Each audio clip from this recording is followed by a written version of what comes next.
বউ খুব খারাপ, কারণ সে কঠিন সত্যটা বলে স্বামীদের বোঝানোর চেষ্টা করে। অন্যদের মতো মিষ্টি ভাষায় মিথ্যে বলে আঘাত দিতে চায় না। মেয়েরা স্বামীর অভাব মেনে নিতে পারে, শূন্য পকেট বেকারত্ব মেনে নিতে পারে। স্বামীর উচ্চ বেতন, বাড়ি গাড়ি না থাকলে, দামি গহনা আর কাপড় চোপড়, বিলাসী জীবন না দিলেও মেনে নিতে পারে। শ্বশুর বাড়ির বা নিজ সংসারের সমস্ত কাজ হাসি মুখে করতে পারে। মুখ বুজে চুপচাপ সবার জুলুম আর অত্যাচারও সহ্য করতে পারে। কিন্তু যে মানুষটার জন্য এত কিছু করা, তার দেওয়া আঘাত, অযত্ন আর ভালোবাসাহীন আচরণ কখনো মেনে নিতে পারে না। একজন পুরুষ ধ্বংস হওয়ার পেছনে রয়েছে 6টি কারণ। নাম্বার 1, যে পুরুষ স্ত্রীর সাথে রাগ ও জিদ করে। নাম্বার 2, যে পুরুষ স্ত্রীর সাথে তর্ক করে। নাম্বার 3, যে পুরুষ স্ত্রীর রূপ নিয়ে সন্তুষ্ট থাকে না। নাম্বার 4, যে পুরুষ স্ত্রীকে ইনকামের খোঁটা দেয়। নাম্বার 5, যে পুরুষ সংসারের দায়িত্বকে অবহেলা করে। এবং নাম্বার 6, যে পুরুষ স্ত্রী থাকার পরও একাধিক প্রেম করে। কিছু কিছু স্বামী আছে যারা তাদের স্ত্রীকে মানুষ বলে মনে করে না, কখনো স্ত্রীর মান অভিমান বোঝার চেষ্টা করে না। তারা ভাবে স্ত্রীর রাগ ভাঙালে তাদের পুরুষত্ব কমে যাবে। তারা মনে করে স্ত্রী তো আমার টাকায় চলে, আমি কেন তার রাগ ভাঙাবো, উল্টো সে আমাকে তেল মাখিয়ে চলবে। কিন্তু প্রকৃতপক্ষে স্ত্রীর রাগ ভাঙানো এবং তার মন বোঝা, তার সাথে বন্ধুত্বপূর্ণ আচরণ করাই হলো একজন সৎ ও দায়িত্ববান স্বামীর পরিচয়।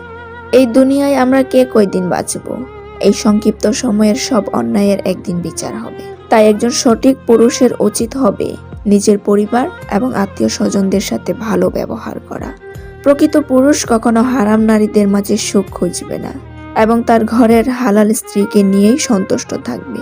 প্রথম স্ত্রী চলে যাওয়ার পর স্বামী দ্বিতীয় বিয়ে করলো। একদিন সেই দ্বিতীয় স্ত্রী তার স্বামীকে জিজ্ঞেস করলো, আচ্ছা, তোমার প্রথম স্ত্রী তোমাকে ছেড়ে চলে গেল কেন? আমি তো তোমার মধ্যে কোনো খুঁত দেখতে পাচ্ছি না। তখন স্বামী মনে মনে বলে, তোমাকে যতটা গুরুত্ব দিই তার অর্ধেকও যদি আমি আমার প্রথম স্ত্রীকে দিতাম, তাহলে আমাকে আর দ্বিতীয় বিয়ে করতে হতো না। মানুষ হারানোর পরই মানুষের মূল্য বুঝতে পারে। সময় থাকতে গুরুত্ব দিলে সবকিছু আরো সুন্দর হতে পারত।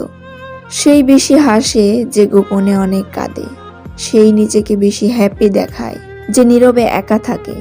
সেই বলে সুখের কোনো অভাব নেই যার জীবনে দুঃখ ছাড়া আর কিছুই নেই। হাসতে থাকা মানুষগুলোর ভেতরের সুখ তো কবেই শেষ হয়ে গেছে। খুশি নেই, তবু তারা হাসি দিয়ে দিন পার করছে। একমাত্র সেই বুঝে মিথ্যা হাসির অভিনয় করাটা কতটা কঠিন। মনে পাহাড় সমান দুঃখ নিয়ে পরিবার কিংবা প্রিয়জনের সামনে হাসি দিয়ে দুঃখ লুকানো কতটা কষ্টের। মানুষকে কখনো এতটা কষ্ট দিও না যখন সে জায়নামাজে বসে চোখের জল ফেলে তোমার দেওয়া আঘাতের কথা মনে করে। আমি কখনো অর্থের অভাবে অসহায় হইনি, আমি অসহায় হয়েছি প্রিয়জনদের মিথ্যা ছলনায়। অন্যের খুশি ছিনিয়ে নেওয়া নিজের সুখ কমিয়ে ফেলার অন্যতম একটি কারণ। কাউকে কষ্ট দিয়ে কেউ কোনোদিনও ভালো থাকতে পারেনি।